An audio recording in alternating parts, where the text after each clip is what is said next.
Hello students. आज हम पढ़ने वाले हैं जॉइंट स्टॉक कंपनीज के बारे में। जॉइंट स्टॉक कंपनीज वो होती हैं जो इंडियन कंपनीज एक्ट 2013 में रजिस्टर्ड होती हैं। जो भी कंपनी इंडियन कंपनीज एक्ट 2013 में रजिस्टर्ड होगी उसको हम जॉइंट स्टॉक कंपनी बोलते हैं। जॉइंट स्टॉक कंपनी का मतलब है उसकी शेयर कैपिटल जो है वो स्मॉलेस्ट यूनिट्स में डिवाइड होती है शेयर्स में, और जो उसके मेंबर्स हैं वो इन शेयर्स को होल्ड करते हैं, तभी वो उसके मेंबर बन पाते हैं। जो भी पर्सन जिसके पास भी इन कंपनियों के शेयर्स होंगे वो इसके मेंबर्स हो जाएंगे। तो कंपनी क्या है? कंपनी जो है एसोसिएशन ऑफ पर्संस है जो कि एक फॉर्म हुई है करने के लिए। लीगल स्टेटस होता है इसका, अपना लीगल पहचान होती है, इसकी अपने मेंबर से अलग पहचान होती है। ये एक आर्टिफिशियल पर्सन भी कहलाती है क्योंकि लॉ के नेचर आइस में ये एक पर्सन है।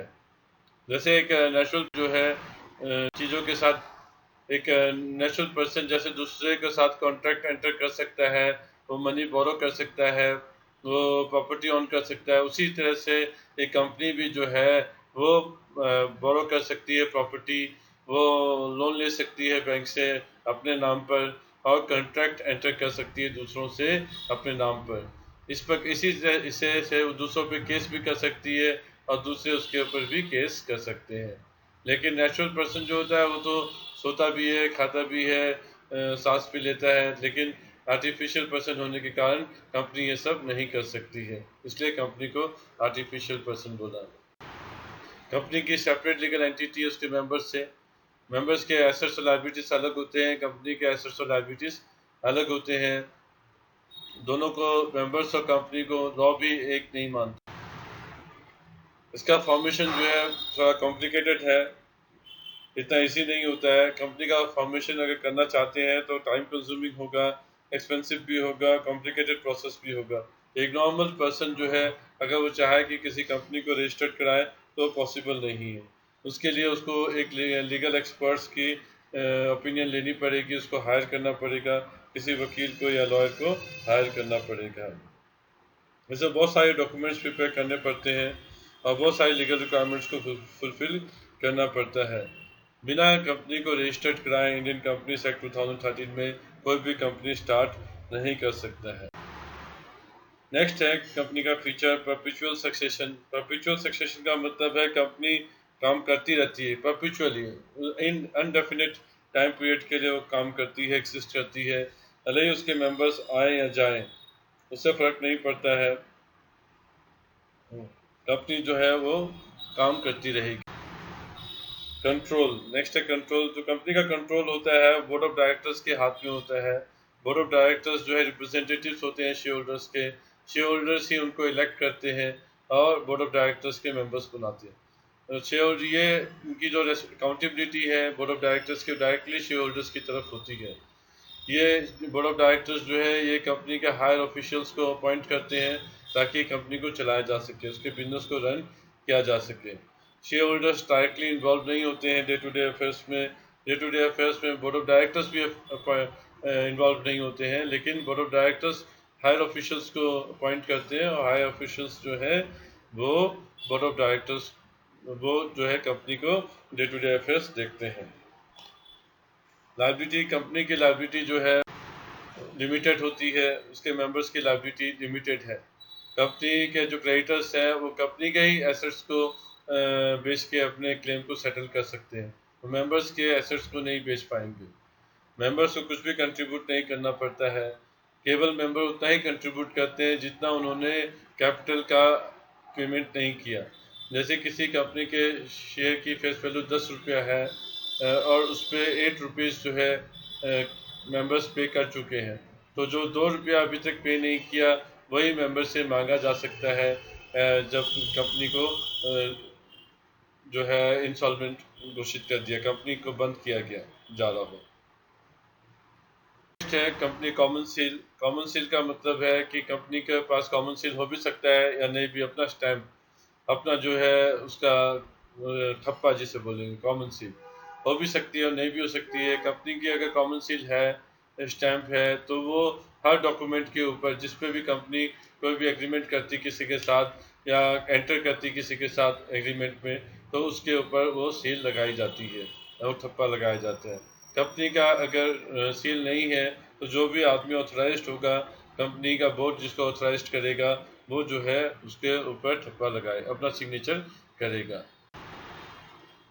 रिस्क बेयरिंग क्या है? बहुत सारे मेंबर्स होते हैं कंपनी का एक इक्वला शेयर होल्डर नहीं होता है, कंपनी के बहुत सारे शेयर होल्डर्स होते हैं।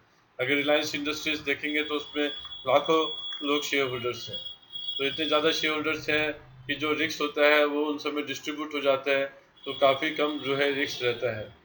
वैसे भी एक शेयर होल्डर की जो लायबिलिटी है वो लिमिटेड होती है, उसका जो रिस्क होता है, जितना पैसा उसने इन्वेस्ट किया है उतना रिस्क होता है। तो जितने ज़्यादा शेयर होल्डर्स होंगे उतना ज़्यादा जो है स्प्रेड आउट हो जाएगा कंपनी का रिस्क। अब हम पढ़ेंगे मेरिट्स और डीमेरिट्स। पहले merits of the joint stock company के मेरिट्स क्या है? सबसे पहला मेरिट तो लिमिटेड लायबिलिटी ही है, जिसमें शेयर होल्डर को उतना ही पैसा देना है जितना उसका कैपिटल है। जितना कैपिटल पे उसने पैसा नहीं दिया वही उससे मांगा जा सकता है, उसके पर्सनल एसेट्स बचे रह जाते हैं, उसके ऊपर कोई क्लेम नहीं कर सकता। ट्रांसफर ऑफ इंटरेस्ट दूसरा है, कोई भी अपने शेयर्स जो है बेच सकता है, पर पब्लिक कंपनी के जो शेयर्स होते हैं वो तो आसानी से ट्रेड हो जाते हैं मार्केट में, और प्राइवेट कंपनी के शेयर्स भी जो है वो भी ट्रांसफ़र हो सकते हैं, लेकिन वो ओपनली ट्रांसफ़र नहीं होते। परपेचुअल एक्सिस्टेंस है कंपनी का, कंपनी कंटिन्यू काम करती रहती है, भले उसके मेंबर्स आए या जाएं, या मेंबर्स का डेथ हो जाए, या मेंबर्स की इंसॉल्वेंसी हो जाए, इंसैनिटी हो जाए, इससे कंपनी के ऊपर कोई फर्क नहीं पड़ता, कंपनी कंटिन्यू करती है एग्जिस्ट। उस कंपनी का एक्सपेंशन का स्कोप रहता है हमेशा, कंपनी को जब चाहे हम उसको कैपिटल रेज करके जो है कंपनी के एक्सपेंड कर सकते हैं। कंपनी को बैंक से लोन भी मिल जाता है, जिससे कि वो अपने काम को बढ़ा सके। प्रोफेशनल मैनेजमेंट होता है कंपनी का, फ़ायदा ये कंपनी हायर कर सकती है प्रोफेशनल मैनेजमेंट को, क्योंकि जो कंपनीज होती हैं वो बड़ी लार्ज स्केल पे काम करती है, उनका टर्नओवर भी बहुत ज़्यादा होता है, जिससे कि वो स्पेशलिस्ट को हायर कर पाते हैं, इसलिए उनके पास प्रोफेशनल मैनेजमेंट भी होता है। अब हम लोग बात करते हैं लिमिटेशंस के बारे में। कुछ लिमिटेशंस हैं जॉइंट कंपनीज की। पहली लिमिटेशंस आती है कि अगर कोई नॉर्मल पर्सन फॉर्म करना चाहता है कंपनी को तो फॉर्म नहीं कर पाएगा, उसको लीगल एक्सपर्ट की हेल्प लेनी पड़ेगी। दूसरा है कि सिक्रेसी नहीं रहती है, क्योंकि जो कंपनीज होती हैं उनको अपने अकाउंट्स जो हैं रजिस्ट्रार के पास सबमिट करने पड़ते हैं, और कोई भी पब्लिक का पर्सन उन अकाउंट्स को चेक कर सकता है, देख सकता है, जिससे कि उसको कंपनी के बारे में सारी जानकारी मिल जाती है। तीसरा जो लिमिटेशंस है वो इम्पर्सनल वर्क इन्वायरमेंट होता है, क्योंकि शेयर होल्डर्स जो हैं वो इन्वॉल्व होते ही नहीं हैं, वो इनडायरेक्टली इन्वॉल्व होते हैं। वो पहले बोर्ड ऑफ डायरेक्टर्स को चुनते हैं, मेंबर्स जो बोर्ड ऑफ डायरेक्टर्स के मेंबर्स हैं उनको ये इलेक्ट करते हैं शेयर होल्डर्स, और फिर जो बोर्ड ऑफ डायरेक्टर्स हैं वो जो है हायर ऑफिशियल्स को इलेक्ट करते हैं, और हायर ऑफिशियल्स फिर जो है वो जितने पर्सनल चाहिए रिक्वायर्ड पर्सनल उनको अपॉइंट करते हैं। तो जो डायरेक्ट कॉन्ट्रैक्ट हो ही नहीं पाता, कंपनी का साइज़ भी बहुत बड़ा है, इसलिए जो ऑनर्स हैं या जो टॉप मैनेजमेंट होते हैं उनके भी कॉन्ट्रैक्ट्स जो है एम्प्लॉयज़ के साथ, कस्टमर्स के साथ, क्रेडिटर्स के साथ पर्सनल कॉन्ट्रैक्ट्स नहीं हो पाते हैं। फिर फोर्थ है न्यूमरस रेगुलेशंस। बहुत सारे रेगुलेशंस होते हैं जो एक कंपनी को फॉलो करने पड़ते हैं, कंप्लाई करने पड़ते हैं। उनको रिपोर्ट्स फाइल करनी पड़ती है, उनको डॉक्यूमेंट्स प्रिपेयर करने पड़ते हैं, सर्टिफिकेट्स लेने पड़ते हैं रजिस्ट्रार से, सेबी से।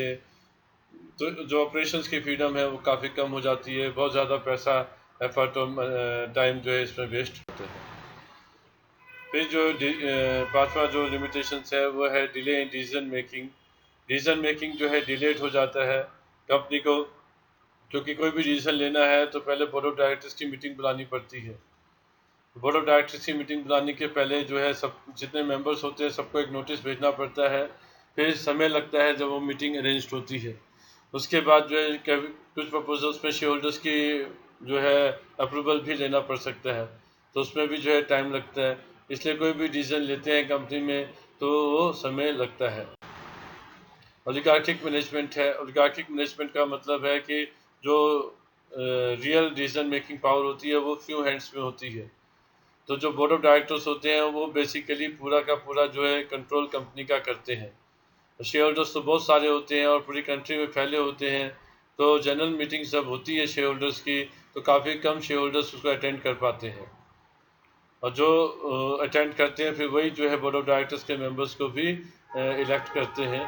तो जो इसीलिए जो जनरली जो रूल जो कंट्रोल होता है कंपनी का वो फ्यू हैंड्स में हो जा कॉन्फ्लिक्ट ऑफ इंटरेस्ट है नेक्स्ट। बहुत सारे जो स्टेक होल्डर्स होते हैं कंपनी में, एम्प्लॉयज़ होते हैं, मैनेजमेंट होती है, शेयर होल्डर्स होते हैं, वर्कर्स हैं, तो वो सब जो है उनके बीच में कॉन्फ्लिक्ट हमेशा रहता है।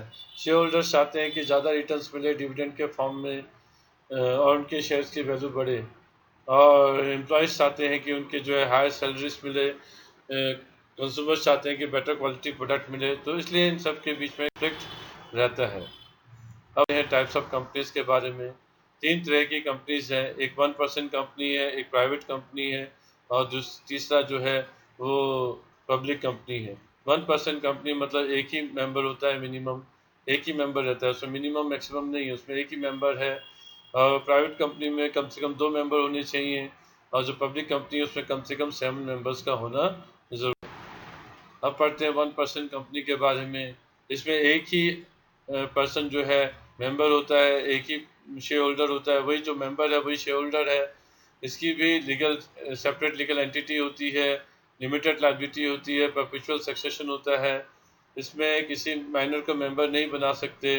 ये non banking financial investment activities carry नहीं कर सकती है कंपनी। इसको दूसरी किसी फॉर्म ऑफ कंपनी में कन्वर्ट किया जा सकता है। इसके लिए कुछ कंडीशंस हैं, कम से कम 2 साल इनकॉर्पोरेशन के हो गए हों, या फिर जो है paid up share capital 50 lakh से ज़्यादा हो गई हो, या फिर एनुअल टर्नओवर 2 करोड़ से ज़्यादा हो गया हो। प्राइवेट कंपनी का मतलब होता है, जब हम प्राइवेट कंपनी की बात करते हैं तो कुछ चीज़ें आती हैं, जैसे मिनिमम 2 मेंबर्स का होना ज़रूरी है, और मैक्सिमम 200 मेंबर हो सकते हैं। 200 से ज़्यादा मेंबर्स नहीं हो पाएंगे प्राइवेट कंपनी में। प्राइवेट कंपनी में जो मेंबर्स होते हैं वो अपने जो शेयर्स हैं उनको ट्रांसफ़र इजीली नहीं कर सकते, ओपनली ट्रांसफ़र नहीं कर सकते हैं, उनमें रेस्ट्रिक्शंस रहती हैं, तो कंपनी अपने हिसाब से रेस्ट्रिक्शन पुट कर सकती है। तीसरा जो कंडीशन है वो है कि जो पब्लिक को ये अपने शेयर्स ऑफर नहीं कर सकते या डिबेंचर्स ऑफर नहीं कर सकते, अपनी सिक्योरिटीज़ ये सब पब्लिक को सब्सक्रिप्शन के लिए ऑफर नहीं कर सकते हैं जनरल पब्लिक को। तो जो 3 कंडीशंस हैं, ये तीनों कंडीशंस प्राइवेट कंपनीज पे एप्लीकेबल होती हैं। फिर जो भी प्राइवेट कंपनी होती है अपने नाम के साथ प्राइवेट लिमिटेड लगाती है, जैसे Tata Motors private limited company हो सकती है, सुजुकी मोटर्स प्राइवेट लिमिटेड भी कोई कंपनी हो सकती है। अगर प्राइवेट कंपनी है तो उसके नाम के आगे प्राइवेट लिमिटेड लिखा जाएगा। जो पब्लिक कंपनी होती है इसमें मिनिमम 7 मेंबर्स होते हैं और मैक्सिमम कोई लिमिट नहीं है। इसके सिक्योरिटीज़ के ट्रांसफ़र के ऊपर भी कोई रिस्ट्रिक्शन नहीं होती, इजीली ट्रांसफरेबल होता है। ये पब्लिक को अपने शेयर सब्सक्रिप्शन के लिए, अपनी सिक्योरिटीज़ को सब्सक्राइब करने के लिए पब्लिक को ऑफ़र कर सकते हैं। इनके नाम के आगे लिमिटेड वर्ड लगाया जाता है, Tata Motors limited, Maruti Suzuki limited, Maruti limited, Bajaj finance limited, ऐसे वर्ड लिखे जाते हैं जो डोनेट करते हैं कि वो पब्लिक कंपनी है। अब इन दोनों के कंपैरिजन के हिसाब से देखें तो कुछ फ़ायदे होते हैं जो प्राइवेट कंपनी को मिलते हैं, पब्लिक कंपनी को नहीं मिलते। सबसे पहले देखिए तो जो प्राइवेट कंपनी है केवल 2 मेंबर से फॉर्म की जा सकती है, और जो पब्लिक कंपनी होती है उसमें मिनिमम 7 मेंबर्स की ज़रूरत पड़ती है। फिर जो है प्राइवेट कंपनी है उसको प्रोस्पेक्टस इशू करने की भी ज़रूरत नहीं है, पब्लिक कंपनी को अपने प्रोस्पेक्टस इशू करने पड़ते हैं। और जो प्राइवेट कंपनी है वो अपने शेयर्स अलॉट कर सकती है बिना मिनिमम सब्सक्रिप्शन मिले, उसके ऊपर मिनिमम सब्सक्रिप्शन का क्लॉज अप्लीकेबल नहीं होता है। प्राइवेट कंपनी अपना बिजनेस स्टार्ट कर सकती है जब उसको सर्टिफिकेट ऑफ इनकॉर्पोरेशन मिल जाए, उसको certificate of commencement of business की ज़रूरत नहीं है। मिनिमम 2 मेंबर्स रहते हैं और मिनिमम 2 डायरेक्टर्स भी इसके अंदर रहते हैं, इसको अपने इंडेक्स ऑफ मेंबर्स की ज़रूरत नहीं है। तो जो हमने अभी पढ़ा है उसी के बेसिस पे अभी हम लोग डिस्टिंग्विश कर सकते हैं। पब्लिक कंपनी में मिनिमम 7 मेंबर्स होते हैं, प्राइवेट कंपनी में मिनिमम 2 मेंबर्स होते हैं। मैं पब्लिक कंपनी में कोई मैक्सिमम लिमिट नहीं है, प्राइवेट कंपनी में 200 मेंबर्स की लिमिट रहती है। प्राइवेट कंपनी में मिनिमम 2 डायरेक्टर्स होते हैं, पब्लिक कंपनी में मिनिमम 3 डायरेक्टर्स होते हैं। Index of members private company में कंपलसरी नहीं है मेंटेन करना, पब्लिक कंपनी में कंपलसरी होता है। प्राइवेट कंपनी में ट्रांसफ़र ऑफ शेयर्स के ऊपर रेस्ट्रिक्शंस हो सकती हैं और पब्लिक कंपनी में कोई रेस्ट्रिक्शन नहीं होती है। प्राइवेट कंपनी पब्लिक को इनवाइट नहीं कर सकती है अपने शेयर्स के लिए, शेयर्स को सब्सक्राइब करने के लिए, लेकिन पब्लिक कंपनी जो है वो पब्लिक को इनवाइट कर सकती है अपने शेयर्स को सब्सक्राइब करने के लिए। थैंक यू स्टूडेंट, हमारा ये टॉपिक ख़त्म होता है।